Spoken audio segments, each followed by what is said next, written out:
नमस्कार, मैं नीरज भारद्वाज आपका स्वागत करता हूं द पहरेदार न्यूज़ पर। आज हम बात करने जा रहे हैं जो राउस एवेन्यू कोर्ट में एक महिला के साथ रेप होता है, एक न्याय मंदिर के अंदर महिला के साथ रेप हो जाता है, तो अब कहां तक महिला सुरक्षित है और कहां तक महिला न्याय पा सकती है। क्योंकि न्याय के मंदिर में जब रेप हो सकता है तो वो कहां जाएगी, कहां जाके न्याय प्राप्त करेगी। इसी बारे में आज हम बात करते हैं एक महिला वकील से जिसने देश की सबसे बड़ी जो लड़ाई लड़ी और देश को सबसे बड़ा जो न्याय दिलाया और एक तरह की मिसाल कायम करी कि देश में पहली बार किसी रेप करने वाले मुजरिम को फांसी की सज़ा मिली और फांसी की सज़ा तक उनकी लड़ाई लड़ी निर्भया की। और जो निर्भया की वकील हैं सीमा कुशवाहा जी आज हमारे साथ है और उनसे जानेंगे कि कितना सुरक्षित है हमारा देश, कितनी सुरक्षित है आज की तारीख में। जी आपका स्वागत है। जी धन्यवाद, आपका बहुत बहुत शुक्रिया। जी, जैसे कि आपने बताया कि ये कोर्ट रूम के अंदर अगर किसी फीमेल के साथ जो कि वर्क कर रही है उस प्लेस पर, तो वो प्रोटेक्ट नहीं है, तो मुझे लगता है कि इस देश के अंदर कहीं पर भी स्त्रियां सुरक्षित नहीं हैं।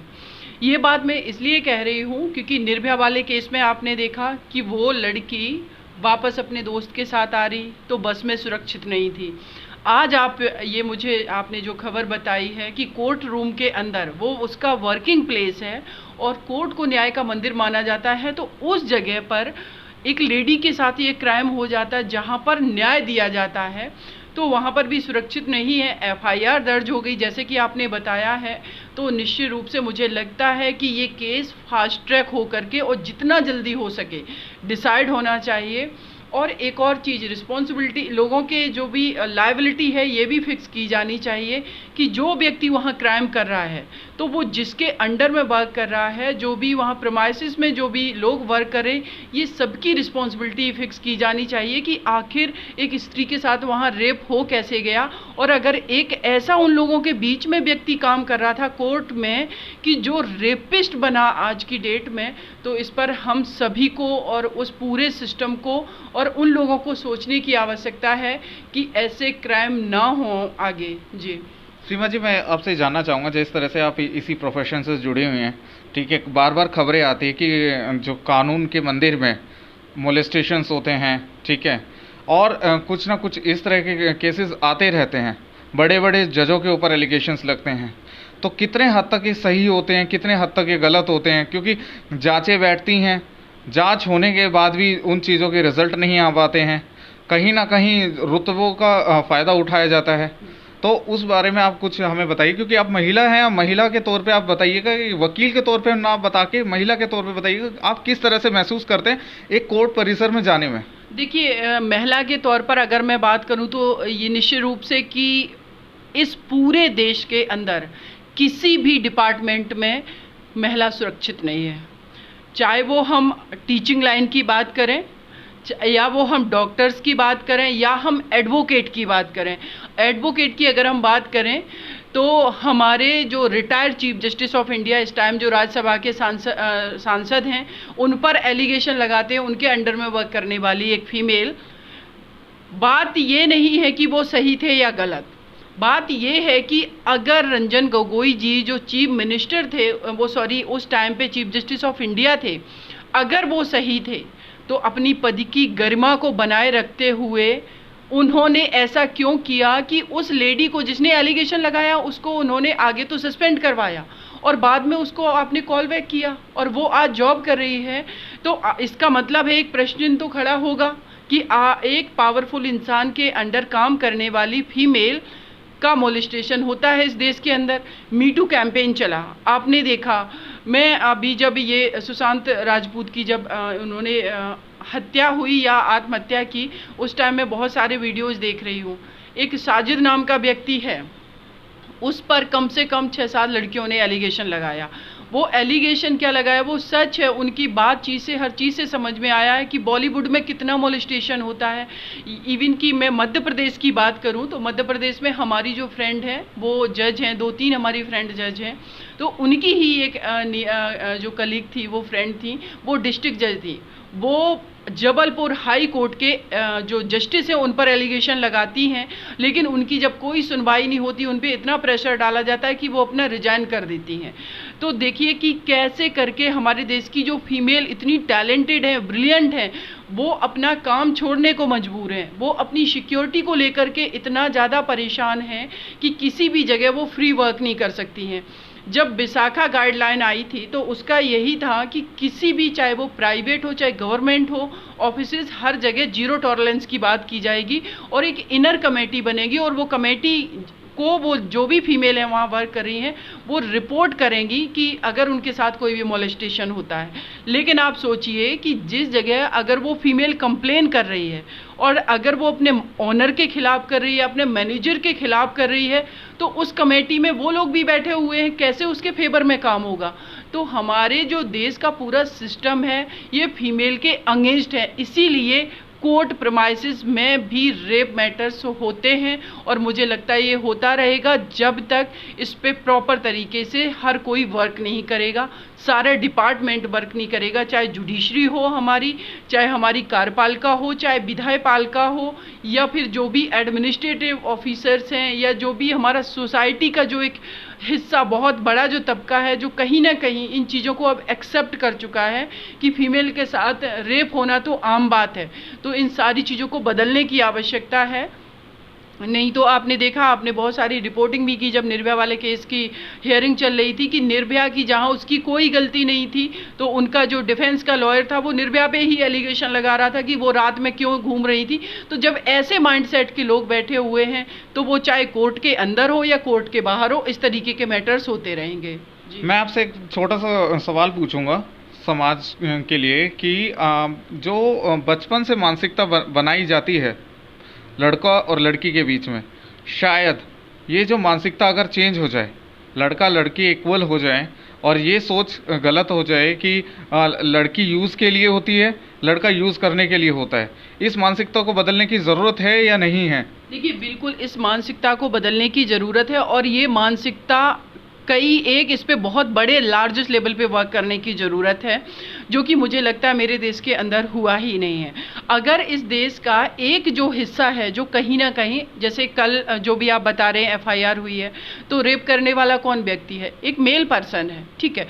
अगर रंजन गोगोई जी थी, कौन है? मेल है। तो ज़्यादातर जो नंबर ऑफ मेल, जो 51% आबादी है मेल की, वो अपनी जिम्मेदारी क्यों नहीं समझते हैं देश की महिलाओं के प्रति। और जो महिलाएं हैं जिनको लोग कहते हैं कि हमने अगर अपनी बेटी को पढ़ा दिया तो हमने उसको एम्पावर्ड कर दिया, सिर्फ पढ़ा देने से एम्पावर्ड नहीं होगी। अगर आप घर के अंदर उस बेटी और आपके अंदर वो बेटा जो बाहर जाकर के दूसरी की लड़कियों के साथ क्राइम कर रहा है, दूसरी की लड़कियों को मोलेस्टेशन कर रहा है, उस बच्चे को अगर आप टीचिंग प्रॉपर नहीं देंगे कि ये बेटियां, इनके भी इक्वल अधिकार हैं, इनके साथ अगर गलत काम आप करोगे तो पहली प्रायोरिटी उन गार्जियन की होनी चाहिए कि वो अपने बच्चों का बाइकआउट करें। लेकिन ऐसा नहीं होता है। अगर किसी दूसरे घर की लड़की जिसके साथ क्राइम किया और अगर मेरे घर का कोई मेल पर्सन है तो हम कितने भी बड़े फेमिनिस्ट हों, लेकिन हम उसको प्रोटेक्ट करने के लिए अब पूरी तरीके से आ जाते हैं। तो कैसे फिर समाज में बदलाव होगा? क्योंकि हर घर में कोई ना कोई इस तरीके का व्यक्ति बैठा हुआ है और परिवार उसके साथ है, परिवार साथ है। और दूसरा, हमारा सिस्टम कहीं ना कहीं कहेंगे, चाहे वो पुलिस सिस्टम हो चाहे जुडिशियल सिस्टम हो, इसमें भी करप्शन है। तो वो करप्शन का उनको एडवांटेज ये मिलता है कि वो पैसे दे करके या तो जो हमारे जो विटनेस होते हैं उनको इन्फ्लुएंस करते हैं, फैक्ट को टेम्पर करते हैं। ये सारी समस्याएं जो हैं, तो जब तक इसमें बदलाव नहीं होगा, ये मुझे लगता नहीं है कि ये संभव है कि ऐसी घटनाएं रुक जाएं। अभी मैं आपको रिसेंटली बता रही हूँ, मेरे पास एक केस है उत्तर प्रदेश में, ललितपुर ज़िले का। एक गांव का प्रधान जो पड़ोसी है, उसकी बच्ची, जिस बच्ची के साथ उसने रेप किया, उस बच्ची के साथ खेलती थी। 15 साल की बच्ची है। प्रधान की भी 15 साल की बच्ची है और जो विक्टिम है उसकी भी 15 साल की बच्ची है। लेकिन वो उस बच्ची के साथ अपने घर के अंदर रेप करता है। अपनी पत्नी से वो बच्ची को इन्फ्लुएंस करके बुलवाता है और जब वो बच्ची ये कहती है कि हम तुम्हारे खिलाफ अपने पेरेंट्स को बता देंगे, तो उस पर वो पेट्रोल डाल करके आग लगा देते हैं। 12 दिन के अंदर उस लड़की की डेथ हो जाती है। उसके बाद वो क्या करता है, प्रधान अपनी बीवी के साथ मिलकर के जो पुलिस है, लोकल पुलिस, उसको इतना इन्फ्लुएंस कर लेता है जो भी है तरीके करप्शन के माध्यम से या जो भी हथकंडे अपना करके, कि उनके समझ लो उन लोगों को अरेस्ट करने में मुझे 2 महीने का टाइम लग गया, अरेस्टिंग करवाने में उनको, और वो उनके खिलाफ 302 का मुकदमा भी नहीं बना रहे थे जबकि उस बच्ची की डेथ हो गई। तो अब सोचिए, पुलिस जो जिसकी ड्यूटी है, जो सरकारी सर्वेंट हैं और वो हमारे आपके पैसे से बने हुए जॉब कर रहे हैं, वो व्यक्ति हम आपका काम नहीं कर रहा है, वो उनका काम कर रहा है जो एक्चुअल में अपराधी हैं। तो ये जब तक अपराधियों के माइंडसेट से अगर सिस्टम चलेगा तो फिर यही होगा। एक और मैं बात कहूँगी यहाँ पर कि जब भी कोई केस जो है वो अंडर ट्रायल आता है, 2 चीज़ें होती हैं केस में हमेशा, या तो किसी को गलत फंसाया जाता है या फिर कोई एक्चुअल में अपराधी होता है। तो जब कोई अपराधी है तो उसको इतने बचाने के लिए हमारा लॉ क्यों बना हुआ है, हमारा पूरा सिस्टम क्यों लग जाता है। सुप्रीम कोर्ट का मैं टेंडेंसी देखती हूँ कि लोगों का कहना है जो भी है कि नहीं, वो राम जेठमलानी जी अच्छे वकील थे, उन्होंने मनु शर्मा को बचा लिया था। उस वकील को आप कैसे अच्छा वकील कह सकते हो जो एक क्रिमिनल को बचा रहा है? असल प्रैक्टिस तो उसको माना जाएगा ना जो एक्चुअल में जस्टिस करवा रहा है। यहाँ तो जस्टिस समाप्त है, यहाँ अपराधी को जो बचा पा रहा है उसको आप कह रहे हैं कि वो अच्छा लॉयर है। कहीं ना कहीं ये कहेंगे कि ये आज की डेट में बिजनेस बन चुका है कि बचाव करेंगे तो पैसा मिलेगा, अगर न्याय दिलाएंगे तो आपको सिर्फ चैरिटी करनी है। बिल्कुल बिल्कुल, और शायद मुझे लगता है, लेकिन मैं ऐसा नहीं हूँ कि ये मुझे उम्मीद नहीं है कि समय बदलेगा। मैंने देखा है कि जब मैं निर्भया केस कर रही थी तो सैकड़ों ऐसे मैं इंटर्नशिप कर रहे लॉयर से मिली, उनका कहना था कि मैम मैं आपके जैसा बनना चाहता हूँ, मैम मैं कुछ करना चाहता हूँ, कुछ जेन्युइनली करना चाहता हूँ, तो मेरे देश की जो जनरेशन है आने वाली, ये मुझे लगता है कि ज़रूर बदलाव करेगी और बदलाव लाएगी और ये अच्छा वर्क करेंगे, ऐसा मुझे पूरी उम्मीद है। जो चीज़ें ट्रेडिशनल चली आ रही है, चेंज होगा, बदलाव होगा कि जब आप एक अपराधी को बचा रहे हो तो आप जस्टिस कहाँ दिला रहे हो उसको जस्टिस, तो फिर हमारा कि जस्टिस सिस्टम ये कहाँ रहा है, ये तो फिर क्रिमिनल सिस्टम हो गया ना, इसको फिर हम क्रिमिनल सिस्टम कहेंगे। तो इन सारे माइंडसेट को बदलने की ज़रूरत है और मुझे लगता है कि ये जो महिला के अंगेज जो मतलब रेप हुआ है जिनके खिलाफ, अगर मुझे पता चलता है और अगर मेरे से वो कांटेक्ट करती हैं तो मैं उनको पूरी तरीके से सपोर्ट करने को तैयार हूँ और उनको किसी भी हाल में हिम्मत नहीं हारनी है, उनको ये केस लड़ना है, जीतना है और जो भी इसमें अपराधी है उसको उनको सज़ा दिलवानी ही चाहिए। जी, थैंक यू।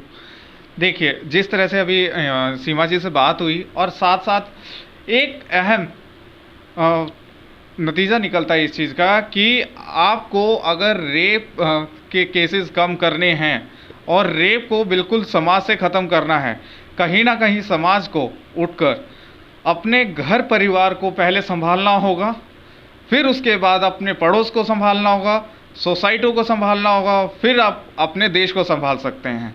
और समाज को संभालने के लिए, घर परिवार को संभालने के लिए अपना लड़का और लड़की के बीच में जो भी डिफरेंस आप बचपन से पैदा करते हैं उसको कम करना होगा कि लड़का लड़की दोनों सेम होते हैं, दोनों के जो राइट्स होते हैं, जो उनके मौलिक अधिकार होते हैं, दोनों के सेम होते हैं। ये आज की तारीख में हम सबको अपने घर में सबको समझाना होगा, आस पड़ोस के जो बच्चे हैं उनको भी समझाना होगा और उनको भी के लिए भी वही भावना रखनी होगी जो हम अपने बच्चों के लिए रखते हैं। ऐसी बड़ी खबरों को पाने के लिए आप देखते रहिए द पहरेदार न्यूज़। लाइक कीजिएगा, सब्सक्राइब कीजिएगा और शेयर कीजिएगा।